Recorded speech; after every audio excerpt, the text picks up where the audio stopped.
જય શ્રી કૃષ્ણ.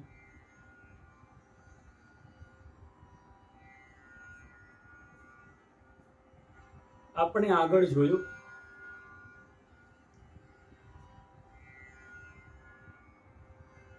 કે એક દિવસ ઉદ્ધવજીને સાથે લઈને ભગવાને કુબજાના ઘરે ગયા.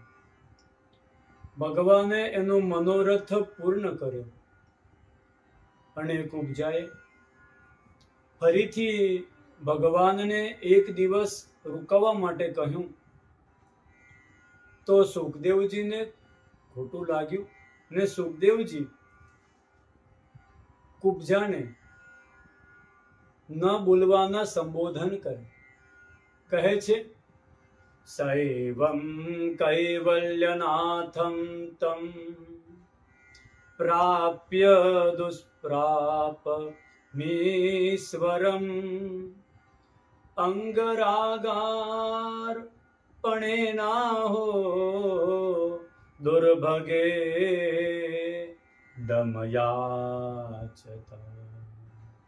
દુર્ભગે દમયાચત. આ દુર્ભાગી એને જુઓ તો ખરા. ભગવાન સાથે અંગરાગાર્પણે ના હો, અંગરાગ અંગ સંગ મેળવવાની ઈચ્છા કરે છે. આ પ્રેમની પણ દિવ્ય સ્થિતિ છે. પ્રેમ અને કામ આ બંનેમાં બહુ મોટું અંતર છે. જ્યાં સુખદેવજી ગોપીજનોના પ્રેમની પ્રશંસા કરે છે અને એ જ કુબજાને શું કહે છે? દુર્ભાગી કહે છે. આ પ્રેમની પરિભાષા છે. તત્ સુખે સુખિત્વમ.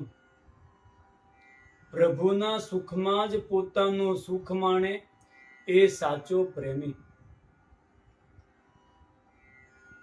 જે વ્રજ ગોપીઓમાં છે. ભગવાન જ્યાં પણ રહે, જેવા પણ રહે, પરંતુ ભગવાન પ્રસન્ન રહે.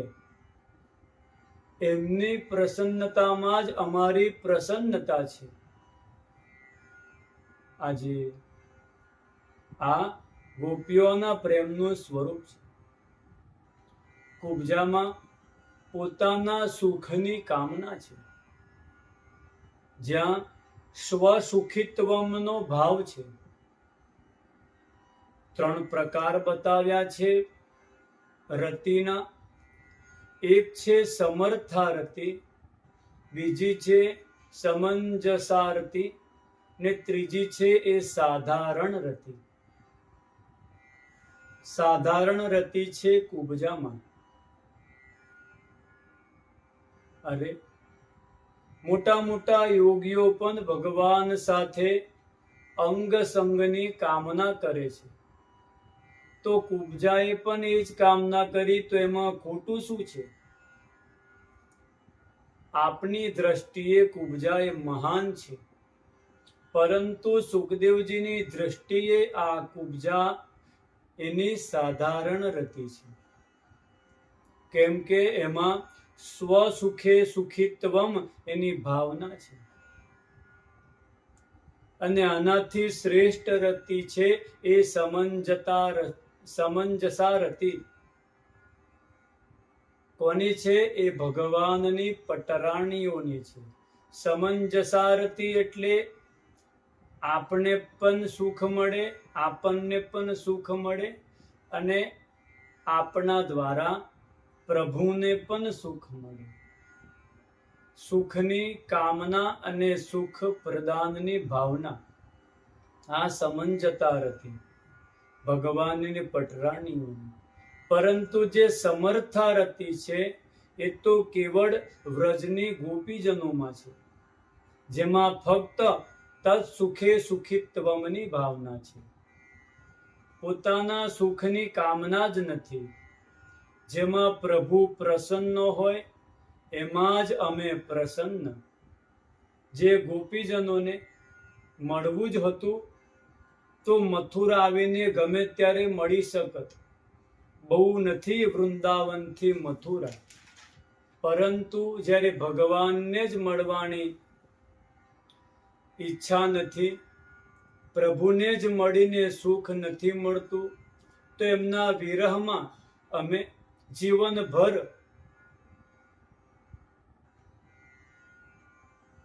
ગમે તેવા જીવનભર અમે એમના દર્શન વગર રહીશું, પરંતુ કર્મ એ જ કરીશું જેમાં ભગવાન પ્રસન્ન રહે. આ છે તત સુખે સુખિત્વમની ભાવ. આ સાધારણ રતિ જે છે ને, એ છે મણિની જેમ, સ્યમંતક મણિની જેમ. આ જે સમંજસારતી છે એ ચિંતામણીની જેમ છે, પરંતુ સમરથારતી એ છે કૌસ્તુભ મણિની જેમ. મણિ દુર્લભ, ચિંતામણી અતિ દુર્લભ, અને કૌસ્તુભ મણિ એ કેવો છે? અત્યંત દુર્લભ. બે ચાર કૌસ્તુભ મણિ નથી હોતા, એ તો કેવળ એક જ છે, બીજાની પાસે છે જ નહીં. એવી રીતે ગોપીઓની સમર્થારતિ છે કૌસ્તુભ મણિની જેમ અનન્ય લભ્ય છે. ગોપીઓનો પ્રેમ આવો અનન્ય લભ્ય છે. કુબ્જાની સાધારણ રતિ હતી, એમાં સ્વસુખની પ્રધાનતા હતી. માટે સુખદેવજી કહે છે, દુર્ભગે દમ યાચત. આ દુર્ભાગી એ પોતાના સુખ માટે ભગવાનને રોકતા હતા. આમ એક દિવસ ભગવાન બધાને લઈ અક્રૂરના ઘરને પાવન કર્યું, પવિત્ર કર્યું. અક્રૂરજીને હસ્તિનાપુર મોકલી અને પાંડવોની કુશળતાના સમાચાર જાણ્યા. અને આ સાથે જ આ ભાગવતજીના 10મ સ્કંદ એનો પૂર્વાર્ધ એ પૂર્ણ થયો. હવે ઉત્તરાર્ધ 50મા અધ્યાયથી એનો પ્રારંભ થાય, જેની અંદર કંસની 2 પત્ની અસ્તિ અને પ્રાપ્તિ એ પોતાના પિતાને ત્યાં ગયા. ત્યાંથી આપણે હવે એ આગલા વિડીયોમાં શ્રવણ કરીશું. જય શ્રી કૃષ્ણ.